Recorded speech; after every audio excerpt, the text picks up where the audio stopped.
Yes, I've finally arrived. This green energy empire is mine now. Most people would say inheriting a $5 billion green energy empire is the ultimate dream come true.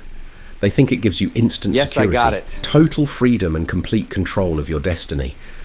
But the reality is much darker than that. Money without presence is just a big bullseye on your back. So pompous. And if you are a Does he very think he's better than introverted everyone? person who uses your money as a fortress to hide from the world, your silence is no shield. It's a direct invitation for the wolves to come on your front door. If you ever felt so overwhelmed by the outside world that you just wanted to close the door and isolate yourself, hit that subscribe button right now. Because today's story is a massive wake-up call about what happens when you let fear run your life. That's the way it is with Logan Vance. Logan never wanted to be the center of attention. He didn't build Vance Green Energy in Austin, Texas, a hotbed of tech. It all came from his brilliant, visionary father. But rather than mastering the corporate jungle, Logan backed away from it. He was a very introverted person with severe social anxiety. He hated confrontation, avoided public board meetings, and spent his days locked inside his executive suite on the top floor, buried in data lines and green energy algorithms. To Logan, people were unpredictable, chaotic, and exhausting. Staying behind closed doors was easier. Logan had that deep fear of dealing with people, which led to him committing the cardinal sin of nearly every rich introvert, outsourcing his trust completely. He hired his charismatic childhood friend Bradley Vance as his chief operations officer. Bradley became Logan's voice, his public face, his gatekeeper to the world. Logan really thought he could live in the shadows forever and let someone else handle the messy human part of the empire. He was so wrong. If you don't control your own sandbox, you're leaving yourself wide open to the people just waiting to rob you blind. To Logan, the hundreds of employees walking the corridors were totally invisible. Every evening, promptly at 6 o'clock, Logan would pack his bag and walk right past the cleaners without making eye contact or uttering a word. He treated them like furniture in the background. He didn't know that his utter isolation was a weapon that Bradley had been honing in the darkness for years. The trap finally slammed shut on the eve of a giant global merger worth $10 billion that would have guaranteed the company's future forever. If you want to know how Logan got himself in this fix, you have to know his day-to-day life. He would come to the Austin headquarters each morning at 5:30, long before the first employees, just so he wouldn't have to share the elevator with anyone. If there was an employee birthday party going on in the break room, Logan would close his office door and pretend to be on an international conference call. Every time he had to talk to a group, he felt a weight in his chest. Bradley spotted this vulnerability early. "Not to worry about the board meeting today, Logan," Bradley would say to him. "Focus on the engineering, period.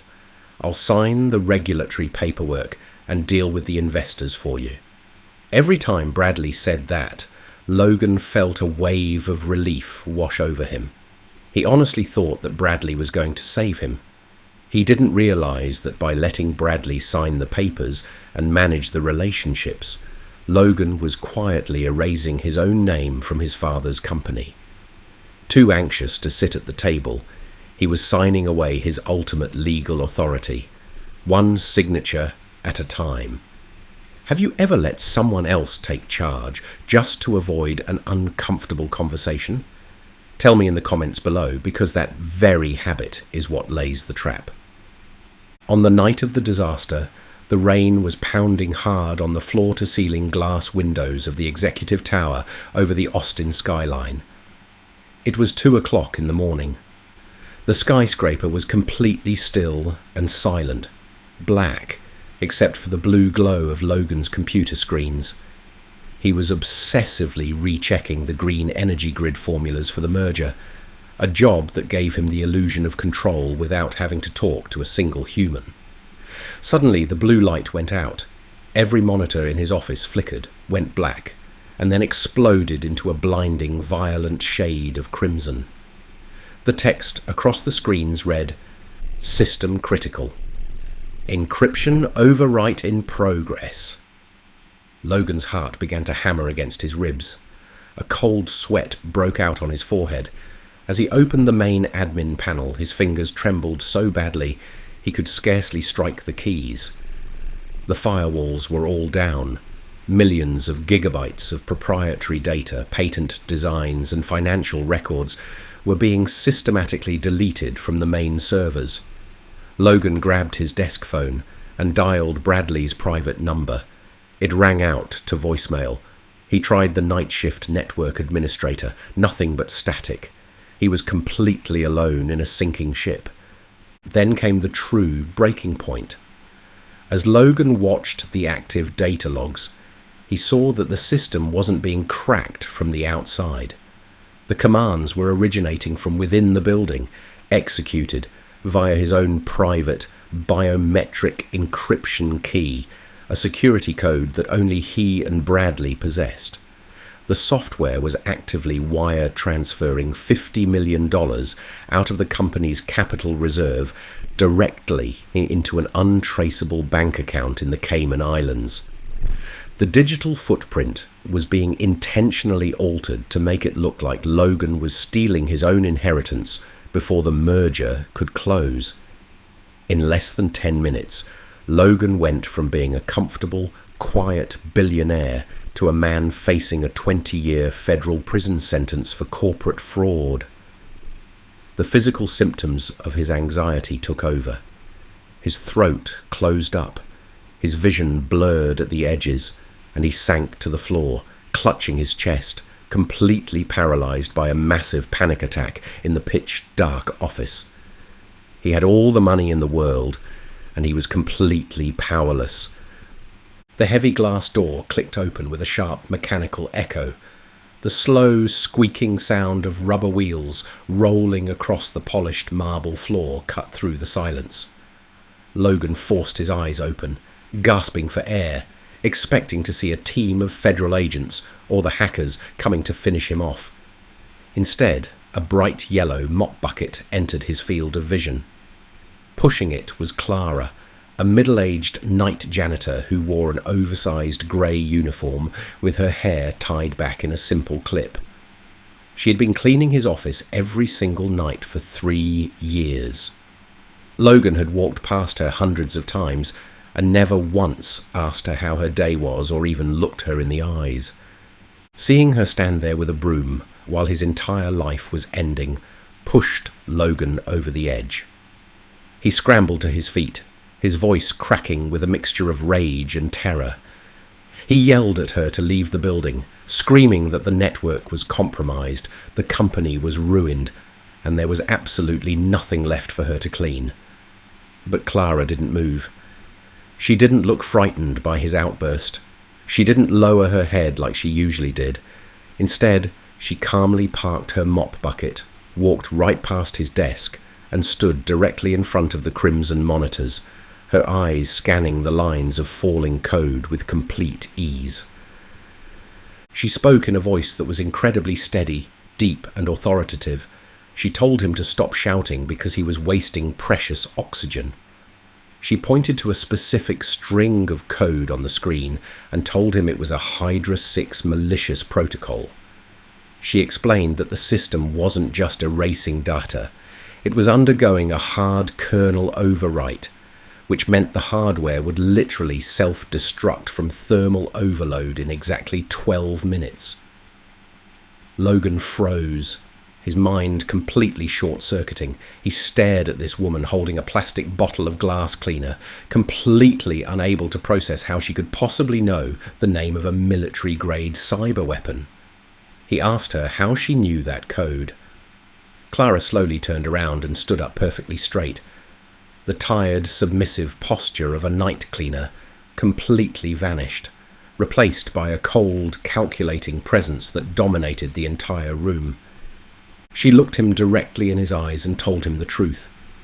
She said that to an isolated, fearful heir like him, she was just an invisible ghost in a grey uniform, the woman who wiped down the desk he was too afraid to stand behind. But 10 years ago, long before she ever touched a mop in Austin, Texas, her name was Clara Vance, no relation to him, and she was the chief structural cybersecurity director for the largest tech firm in Silicon Valley. She was a literal legend in the coding community, a woman whose algorithms protected global banking infrastructures. But she had made the mistake of trusting a corrupt corporate syndicate. When she refused to build a cyber weapon for them, they framed her for a massive data leak, froze her bank accounts, and left her with millions of dollars in fraudulent debt, completely blacklisting her from the entire industry. She had taken the night janitor job at Vance Green Energy because it was the one place where she knew she would be completely invisible to the tech world. Clara pointed back at the monitor logs and delivered the final blow. She told Logan that his chief operations officer, Bradley, was the one behind the attack. Bradley had spent the last 6 months intentionally leaving a backdoor port open on the secondary servers, systematically changing the biometric logs to frame Logan. Bradley knew Logan's introverted nature meant he would never check behind him, never audit the security lines, and never look his team in the eye. Logan's fear of people hadn't protected him. It had provided his betrayer with the perfect camouflage to destroy him. If you were in Logan's shoes right now, knowing your closest companion had sold you out, would you have the courage to trust an absolute stranger holding a mop? Tell me your honest thoughts in the comments right now. With his back completely against the wall, Logan had to make a choice. He had to break his lifetime habit of isolation and hand over his master biometric security credentials to a woman he had ignored for 3 long years. With trembling hands, he detached his platinum access card and handed it to Clara. Together they ran out of the office and descended into the dark, subterranean belly of the building, the main server room. The air down there was freezing, filled with the loud, deafening hum of hundreds of computer towers glowing with erratic warning lights. Clara slammed the keycard into the terminal, and her fingers began moving across the keys at a blistering, unnatural speed.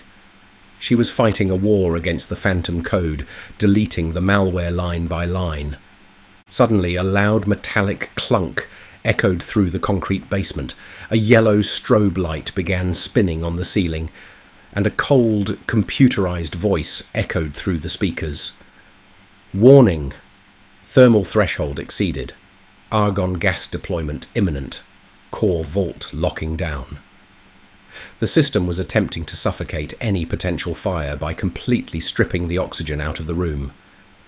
Clara looked at the steel vault door at the end of the hall. The manual override switch was inside that room, and if it wasn't flipped, the entire database would melt into liquid plastic. She looked at Logan and told him that a decade ago she ran away from a corporate fight because she was afraid, and it cost her everything. She refused to run away tonight.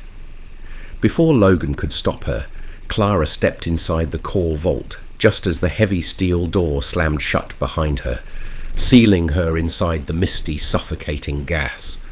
For a man who had spent his entire life running away from high-stakes human confrontation, Logan was suddenly faced with the ultimate test of survival. The automated monitors in front of him went completely black. To save the woman who was currently suffocating to save his father's legacy, Logan had to stop hiding inside his own mind. He had to take physical control of the chaos around him. He ran to the manual emergency release lever on the wall, but it was locked tight behind a thick, reinforced glass casing. Through the small observation window of the vault, he could see Clara drop to her knees, gasping for oxygen, her hands shaking violently as she desperately tried to splice 2 heavy fibre optic cables together to reverse the hack. With a sudden burst of raw adrenaline, Logan forgot his fear, forgot his anxiety, and slammed his bare elbow directly into the emergency glass casing, shattering it into 1,000 pieces. Ignoring the sharp pain and the blood dripping down his arm, he reached inside, grabbed the heavy iron lever with both hands, threw his entire body weight into it, and pulled down with everything he had. The steel doors hissed open, venting the suffocating gas into the corridor. Logan rushed into the mist, grabbing Clara by the shoulders and pulling her out onto the cold concrete floor, just as the main monitors across the facility flashed a brilliant, steady blue. System restored. Compromise eliminated. The data was saved, the global merger was secured, and Bradley's digital fingerprints were permanently locked into the network files as evidence. The next morning, the corporate board of directors and the state authorities marched into the top-floor boardroom, fully expecting to find a broken, silent, defeated heir ready to hand over his company and surrender to a prison sentence. Instead, the doors swung open, and they found Logan standing firmly at the absolute head of the table. He wasn't looking at his phone. He wasn't hiding in the shadows. He looked every single board member dead in the eye.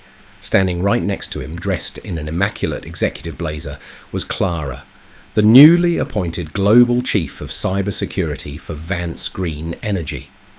Before anyone could speak, Logan laid out the encrypted network logs on the projector screen, exposing Bradley's systematic fraud to the entire room. Bradley, who had slipped into the back of the room expecting to celebrate his victory, turned completely pale as the realization hit him. The quiet man he had spent years manipulating had finally found his voice. Knowing the police were already waiting downstairs, Bradley turned on his heel and fled the building, leaving the state of Texas to become a wanted fugitive. Logan chose total transparency over a corporate cover-up, taking his story public and completely changing the culture of his empire. He eventually partnered with Clara to build a nationwide foundation designed to recruit, train, and honor the hidden potential of overlooked, low-wage workers who are constantly stepped on by corporate America. Logan learned the most brutal lesson of his inheritance that night. Being an introvert with money will cause your absolute ruin if you let your quietness turn into helplessness. Silence can be a comfortable hiding place.